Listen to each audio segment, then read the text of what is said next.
So I read an article today about how Poland is now demanding over $1 trillion in reparations from Germany on account of all of the murders and horrific destruction that the German Nazi government committed during the Second World War, during the Nazi occupation of Poland.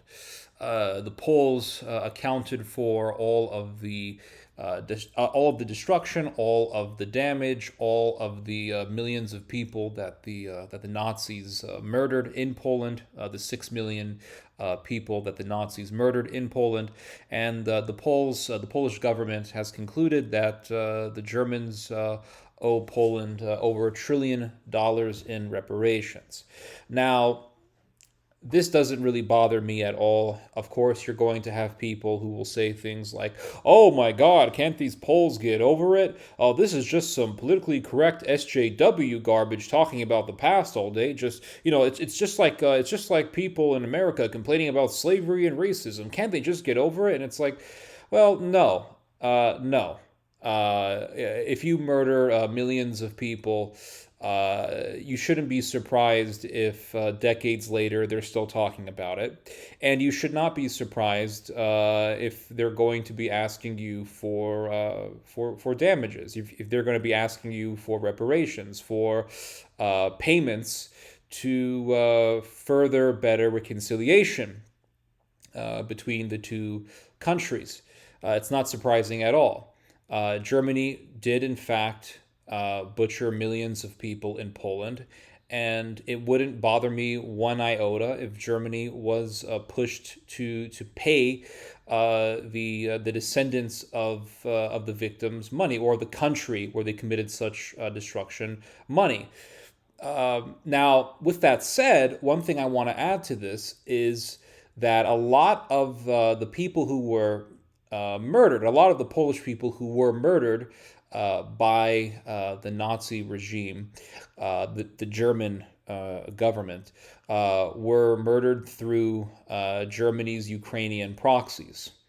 If you want a good illustration as to the type of horror that people in Poland went through, there are two films that I would recommend. One is a film called Volyn, Wolyn, or Volyn. You can watch it for free on YouTube. I should put a link to the film in the description below. Very good movie. It does get a little soapish in the beginning. By soapish, I mean, there's a story of romance, but other than that, I mean, the director's talent in this movie really does shine, and there are certain moments where the movie appears more like a horror film than a historical film, and by that I mean that there is some very eerie atmospheric music, and the reality that is illustrated in this film is much more horrific than any sort of ghost story or supernatural horror film. Reality is most definitely more horrific than a horror movie that's talking about some kind of monster. Another film that I would recommend, although the story does not take place in Poland, it does take place in Belarus. Nonetheless, the scenes in the movie most definitely parallel the horrors that took place in Poland. Is a movie called Come and See, and this is a film that you can watch for free on YouTube. It is a masterpiece of Soviet cinema, and it is about what the Nazis committed in Belarus under the Nazi German occupation.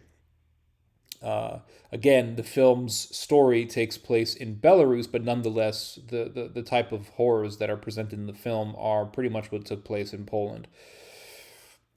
Now, Poland is currently a very close ally to Ukraine. Poland is demanding reparations from Germany, fair enough. But at the same time, Poland is acting very, very favorable to Ukraine. And the question I have is, well, why aren't you demanding reparations from Ukraine? Now, before the war, there were definitely some tensions between Poland and Ukraine.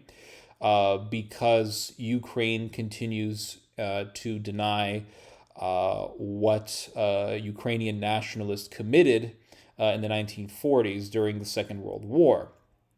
In the early 1940s, Ukrainian nationalists who were members of the UPA OUN being the Organization of Ukrainian Nationalists, butchered around 100,000 Polish people in several Polish regions, one of them being Volhynia, another being Lvov, and there was also East Galicia. These were centers of the carnage, horrific carnage that really is so graphic and sadistic that it's difficult for me to even describe them to you in this video. And Ukraine has continued to deny what took place, or really just refuses to even talk about it. There was a movie, and I talked about this film just now, a film called Volyn. This movie was banned in Ukraine by the Ukrainian government. The Polish people who were involved in the making of this film tried to set up a presentation of the film in the Ukrainian embassy, and the Ukrainians refused that. The Ukrainians didn't allow that to happen. I think it was either in the Ukrainian embassy or in the Polish embassy in Ukraine. I don't remember, but it was one of those. But either way, the Ukrainians didn't want this presentation to happen. It would be like trying to get a film about the Armenian genocide presented in the Turkish embassy. I mean, it's just not going to happen. But why isn't it going to happen? Because the Turks deny the Armenian genocide, because they want to repeat it again. And I think Ukrainian nationalists would resume from where they left off in the killing of Polish people. Believe it or not, Ukraine is planning on having an event celebrating the UPA, which was an ultra-nationalist organization that linked up with the Organization of Ukrainian Nationalists, and these people were butchers. These were murderers who slaughtered countless Poles, raped, pillaged, all that horror, and they eventually became Nazi collaborators. Ukrainian nationalists today will argue that the reason why they collaborated with the Nazis wasn't because they were Nazis, but rather it was because they wanted help to fight against the Soviet Union. That's half the truth. It is true that they wanted Germany's help to fight the Soviets. That is a fact. But that does not change the reality that these Ukrainian nationalists were indeed extremely violent terrorists who were extremely racist against Polish people.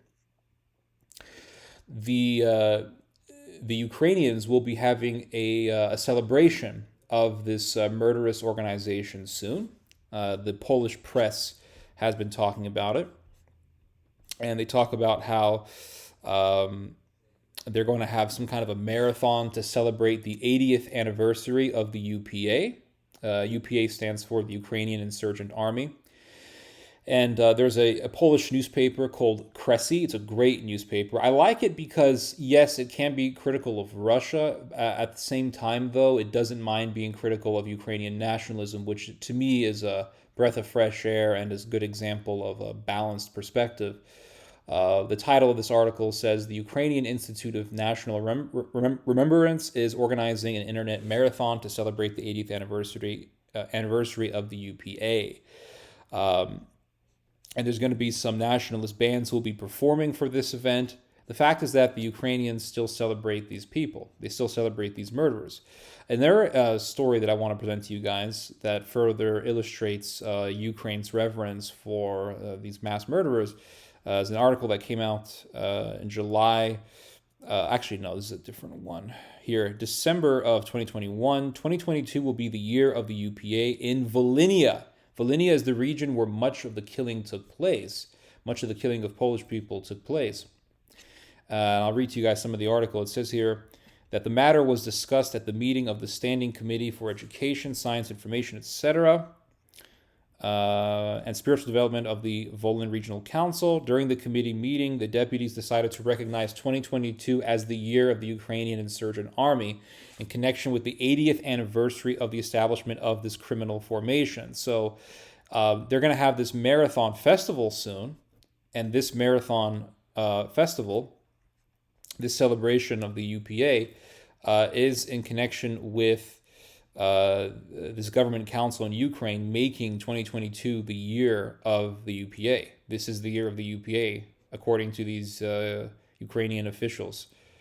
It says here that the proposal was submitted to the commission by the deputy chairman of the Volyn Regional Council, Yuri Polishchuk. In connection with the decision, a list of events to commemorate the anniversary of the UPA and the birth of Stepan Bandera is to be compiled.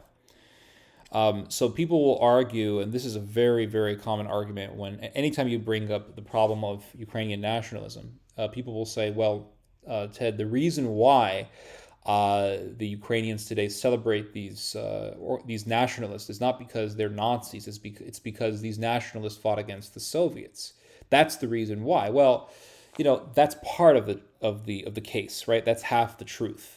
That is undeniable that they celebrate these people as heroes who fought against Soviet terror and Soviet expansionism. But what about acknowledging the terror that these people committed? In America, we talk about the English settlers who came to this country, but we also talk about the massacre of Native Indians. We will talk about how European settlers fought against the natives and killed the natives and all these things. Now, whatever your opinion on that is, the fact is that we don't sit there and say that no Native Indians were killed. We talk about these things. Why doesn't Ukraine have a view that says, well, yes, the OUN, the UPA, they fought against the Soviets, but at the same time, they did some pretty horrific things? Why don't they have this type of perspective? Why did they ban a movie on the Volyn massacre, the Volhynia massacre? The reason is because they don't just celebrate these people as defenders of Ukraine. They also will deliberately try to omit the truth of the horrors that these people committed. Here's an argument that I would like to present to you guys. So let's say there's a guy who's got posters of Ted Bundy all over his room, right? He's got posters of Ted Bundy. He's got books on Ted Bundy. Ted Bundy, for those of you who do not know, is a very famous American serial killer. He's dead now, but he's still talked about a lot in the whole true crime industry, which is just insanity to me. Why would you obsess over a mass murderer? But Ted Bundy was an American serial killer. Now imagine if a guy has posters of Ted Bundy all over his walls. He's got books on Ted Bundy. He sings songs in dedication to Ted Bundy. Would any ladies really want to marry this guy? The sad reality is that there would be women crazy enough to marry this guy. But I think that most women would look at that and say, no. But Poland is getting very close to Ukraine simply because Ukraine is fighting Russia. I mean, that's pretty much what it comes down to. Poland sees Ukraine as sort of a bulwark against Russian expansionism. So essentially, Poland sees the Ukrainians as proxies, much like how Americans saw the Mujahideen as a proxy against the Soviets in Afghanistan. That's pretty much how many Poles see the Ukrainians, I think, because you can talk to Poles about the reality of the dangers of Ukrainian nationalism, and many Poles will acknowledge it. Like, yeah, this is a problem. Yes. But at the same time, Russia has invaded them, so we have to support them. So Poland basically just sees Ukraine as a proxy. And I wish more Poles were honest about this. Like, listen, Ukrainian nationalists, to hell with those guys, but we got to use them to fight the Russians. I think that's pretty much what it comes down to. But at the same time, we have to also, I think, ask pertinent questions about this. Why are the Ukrainians celebrating the very people who butchered the Polish people?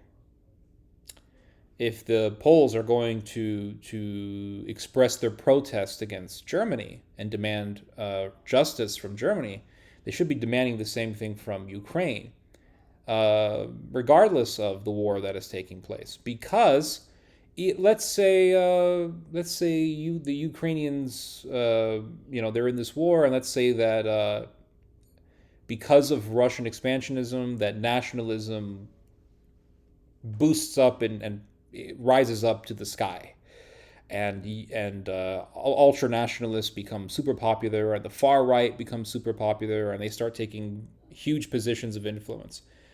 Are you still going to support Ukraine? Because what you're supporting may just become a monster that you have to deal with later. What you're supporting may later become a Frankenstein that you will have to deal with later. It's kind of like overthrowing Saddam Hussein. Yes, Saddam Hussein was a monster. I know. I've expressed my criticism of the war, removing Saddam Hussein, but let's not deceive ourselves and pretend that Saddam was this great guy. Saddam was a butcher. His sons were psychopaths. But let's also be clear that removing him empowered a Frankenstein, empowered an Islamist Frankenstein. And that may be the case in Ukraine in the future. And this is something that we have to be realistic about. If these Ukrainian nationalists that you support were living in 1942, they would have butchered your people. They would have butchered your grandmothers and your great-grandmothers, raped them. They would have butchered and raped your great-grandparents and your grandparents if they were alive at that point. That's the reality. That people say, like, you have to support Ukraine. You have to. Well, here's the thing. Why do I have to support Ukraine? Well, if you don't, then you're supporting Russia, and Russia's invading them. Well, Saddam Hussein invaded Iran. Iraq invaded Persia. Saddam Hussein invaded Persia. Went to war, declared war against Iran. Iran, as crazy as Iran was under the, Ayatollah, Iran was defending itself against Iraq. And 1 million Iranians died fighting Saddam Hussein's army. And they were singing about Karbala, and they were singing about their holy imam, their 12th imam. They were maniacs too, but nonetheless, they were defending their country. I would like to see all of these conservatives who love Ukraine, I would love to see them supporting Iran in that situation. I doubt they would. I would love to see these people supporting Ayatollah or the Ayatollah Khomeini. I doubt they would. Because people are logical enough to know that if the Iranians dominate the Middle East, then Ayatollah would become a problem. So why can't we have such a perspective in regards to the war between Russia and Ukraine? Is Russia perfect? No. Does that mean, do I have to sit here and wave the Russian flag? No. But that doesn't mean that I have to wave the Ukrainian flag, and that doesn't mean that I have to turn my head from the reality that Ukrainian nationalism may become a serious problem in the region. Anyway, that's my take on this, guys. You guys just heard some theology. God bless.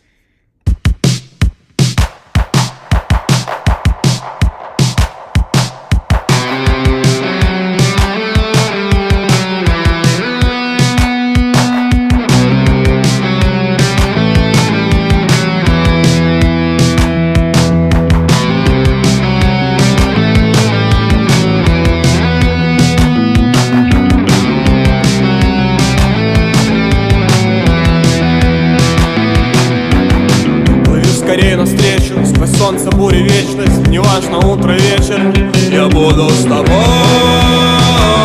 с тобой, с тобой, с тобой. Лица на фотоснимках, забытые улыбки, как будто красной нитью общаюсь с тобой, с тобой, с тобой.